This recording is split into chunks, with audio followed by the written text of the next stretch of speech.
এই ইমান মাছ কাটিব লাগে নেকি? তাক কন্দা পিচ কিমান কেজি আছে ইয়াত? 20 কেজি কাটি আছে চাগে। একফালে চাফা কৰি আছে, একফালে কাটি আছে, এইফালে চাফা কৰি আছে কন্দা পিচ পিৰানা, আৰু এইফালে কাটিং ইয়াত ভৰাই আছে। তেতিয়াহ'লে আজি আপোনালোকক মই 20 কেজি কন্দা পিচ বা পিৰানা পিচ কটাটো দেখাই দি আছোঁ হা। পাম্পলেট মাছ ন? এইবিলাক চাইছে অসমীয়াত আই লাভ ইউ, ইংলিছত কি?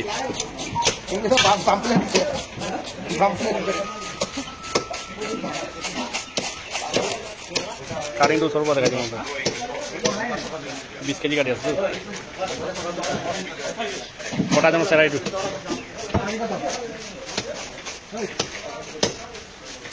এইটো গোটেইটো কটা কাটি দেখুৱাম। এইটো ভৰাই আছে ন, এই আছে 20 কেজি আছে টোটেল। আধা কটা হৈ গ'ল আৰু এয়া এইবিলাক কাটিব, এইবিলাক কাটিব। ইয়াত এইজনে চাফা কৰি আছে, চাফা কৰি কৰি দলিয়াই আছে আৰু এইফালে কাটি আছে।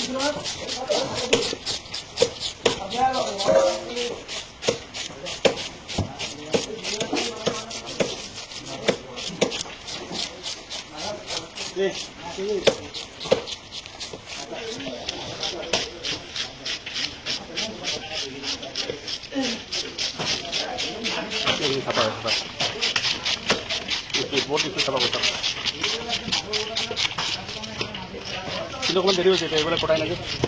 চাফা কৰা নাইতো কাটিব এয়া হৈ গ'ল, এতিয়া কাটিব ওচৰৰ পৰা দেখা যায়।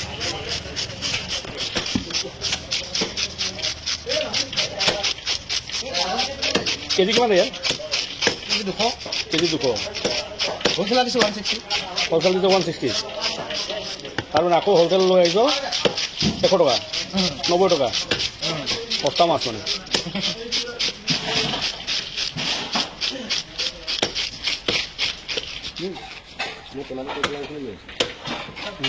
কটা হ'ল, তাৰপিছত এই আছে 20 কেজি চন্দা পিচ, টকা 200 পাৰ কেজি ৰিটেইল, আৰু হ'লচেলটো হ'ল 160, 160 টকা। এতিয়া এইফালে দেখাই দিওঁ চাফা কৰাটো, তাক কিমান সোনকালে চাফা কৰিব। ক্লিনিং প্ৰচেছ, ক্লিনিং আৰু কাটিং। এয়া চাফা হৈ গ'ল প্ৰায়।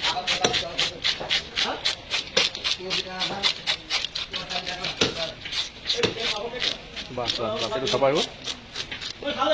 তাত দিলে আকৌ ইয়াত আকৌ আহি গ'ল।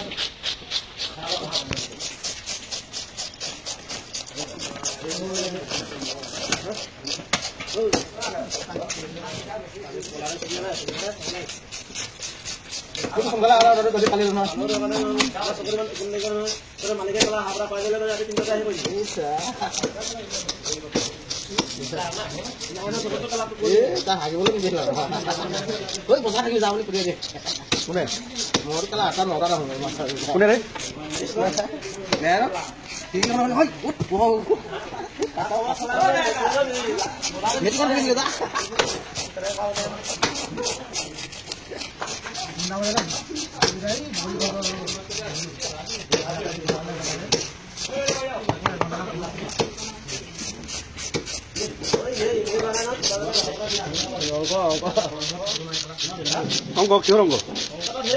ৰাস্তাটো ছাগলীবিলাক ঘূৰি ফুৰে যে। এই ইমান বেয়া নহয় ল'ৰাটো, দেখিবলৈ বগা ধুনীয়া হয় নেকি? এই নহয় চাগে তেনেকৈ দেখিবলৈ মনীয়া ধুনীয়া বস্তাটো হয় নেকি? ডাইৰেক্ট কিন্তু মাৰিছ আৰু 50 কেজি চাউল কিমান হয়? ধুনীয়া বস্তাই 20 কেজি যে বহুত সোনকালে কাটি আছা দেই। লেটেষ্ট মাছ কাটিং দেখাইছোঁ আপোনালোকক।